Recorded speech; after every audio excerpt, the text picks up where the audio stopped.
Welcome to my YouTube channel this your instructor.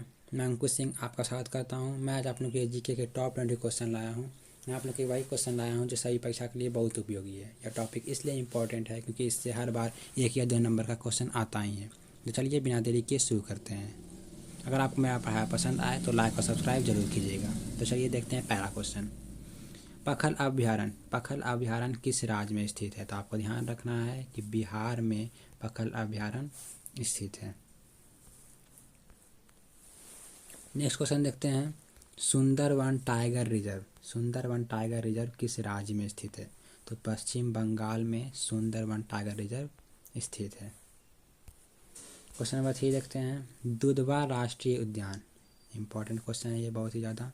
तो दुधवा राष्ट्रीय उद्यान उत्तर प्रदेश में स्थित है। उत्तर प्रदेश राज्य में ही दुधवा राष्ट्रीय उद्यान स्थित है। क्वेश्चन नंबर 4 देखते हैं। कॉर्बेट नेशनल पार्क, तो कॉर्बेट नेशनल पार्क किस राज्य में स्थित है?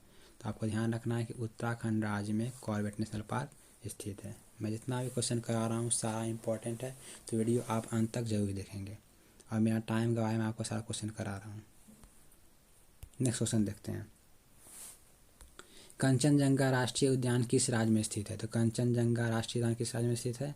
तो सिक्किम राज्य में कंचनजंगा राष्ट्रीय उद्यान स्थित है।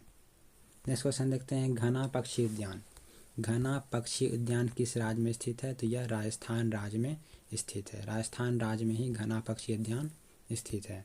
क्वेश्चन नंबर 7 देखते हैं। टेस्ट क्रिकेट में डबल सेंचुरी करने वाले बांग्लादेशी खिलाड़ी कौन है? तो आपको ध्यान रखना है कि मोहम्मद अशरफुल जो है ये टेस्ट क्रिकेट में डबल सेंचुरी करने वाले बांग्लादेशी खिलाड़ी हैं। नेक्स्ट क्वेश्चन देखते हैं। परमाणु बम का आविष्कार किसने किया था? तो आपको ध्यान रखना है कि ऑटो हॉर्न ने परमाणु बम का आविष्कार किया था। Auto horn. नेक्स्ट क्वेश्चन देखते हैं। शारदा एक्ट के तहत शुरू में बालिकाओं की विवाह योग्य आयु थी। तो शारदा एक्ट जब शुरू किया गया था तो उस समय बालिकाओं की विवाह योग्य कितनी थी? तो आपको ध्यान रखना है कि उस समय कितनी थी? 14 वर्ष आयु थी विवाह योग्य की, शारदा एक्ट के तहत। क्वेश्चन नंबर 10 देखते हैं। तंबाकू या संबंधित उत्पादनों में पाया जाने वाला हानिकारक अम्ल कौन सा है? तो आपको ध्यान रखना है कि तंबाकू या किसी भी उस तरह के संबंधित उत्पादन में हानिकारक अम्ल कौन सा है जो पाया जाता है? तो स्कार्बिक अम्ल है।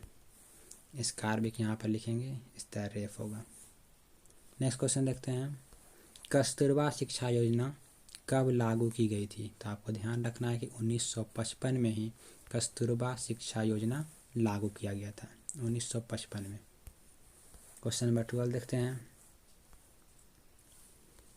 स्त्री शक्ति पुरस्कार कितनी नारियों के नाम पर दिए जाते हैं? तो आपको ध्यान रखना है कि 5 नारियों के नाम पर स्त्री शक्ति पुरस्कार दी जाती है, 5 नारियों के नाम पर। नेक्स्ट क्वेश्चन देखते हैं। वर्ष 2017 में under 17 FIFA world cup football प्रतियोगिता कहाँ हुई थी? यहाँ पर हुई थी होगा, तो आपको ध्यान रखना है कि कहाँ पे हुआ था ये? तो मॉस्को में हुआ था। तो 2017 में जो अंडर 19 फीफा वर्ल्ड कप जो हुआ था तो कहाँ पे हुआ था वो? तो मॉस्को में हुआ था। नेक्स्ट क्वेश्चन देखते हैं। घोड़े की हड्डियों के अवशेष के प्रमाण कहाँ से खुदाई से मिले? तो घोड़े की हड्डियों के जो अवशेष मिले थे तो कहाँ से मिले थे वो? तो सुतकोटा में खुदाई के वक्त मिले थे। कहाँ पर? सुतकोटा में खुदाई के वक्त मिले थे घोड़े की हड्डियों के अवशेष। बहुत ही इंपॉर्टेंट क्वेश्चन है ये। नेक्स्ट क्वेश्चन देखते हैं। कटी शब्द का अर्थ क्या होता है? तो आपको ध्यान रखना है कि कटी शब्द का अर्थ क्या होता है? कमर होता है। कमर मतलब कटी। नेक्स्ट क्वेश्चन देखते हैं। जिस छंद से चारों चरणों में 16 मात्राएं होती है वह छंद कौन सी है? तो आपको ध्यान रखना है कि वह छंद जिसमें 16 मात्राएं होती हैं उस छंद का नाम क्या है? चौपाई छंद है। चौपाई छंद में ही 16 मात्राएं होती हैं चारों चरणों में।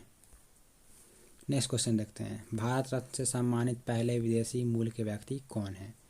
तो नेल्सन मंडेला हैं जो भारत रत्न से सम्मानित पहले विदेशी मूल के व्यक्ति थे। आपको ध्यान रखना है नेल्सन मंडेला ही हैं जो भारत रत्न से सम्मानित पहले विदेशी मूल के व्यक्ति हैं। नेक्स्ट क्वेश्चन देखते हैं।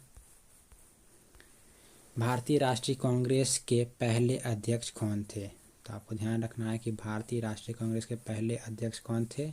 तो पहले अध्यक्ष WC बनर्जी थे। WC बनर्जी ही भारतीय राष्ट्रीय कांग्रेस के पहले अध्यक्ष थे। नेक्स्ट क्वेश्चन देखते हैं, वर्ष 1950 में बंगाल विभाजन किस गवर्नर के कार्यकाल में हुआ था? तो 1950 में जब बंगाल विभाजन हुआ था तो किस गवर्नर के कार्यकाल में होता था? आपको ध्यान रखना है कि लॉर्ड कर्जन एक गवर्नर थे जिनके कार्यकाल में बंगाल विभाजन हुआ था 1950 में। इस वीडियो का लास्ट क्वेश्चन देखते हैं जो बहुत ही इंपॉर्टेंट क्वेश्चन है, ये बहुत ही बार एग्जाम में भी पूछा गया है कि मुस्लिम लीग की स्थापना किस वर्ष हुई थी? तो आपको ध्यान रखना है कि मुस्लिम लीग की स्थापना कब हुई थी? तो 1906 ईस्वी में हुई थी। तो आपको मेरा पढ़ाया पसंद आए तो लाइक और सब्सक्राइब जरूर कीजिएगा। आज के लिए इतना ही। Thanks for watching the video.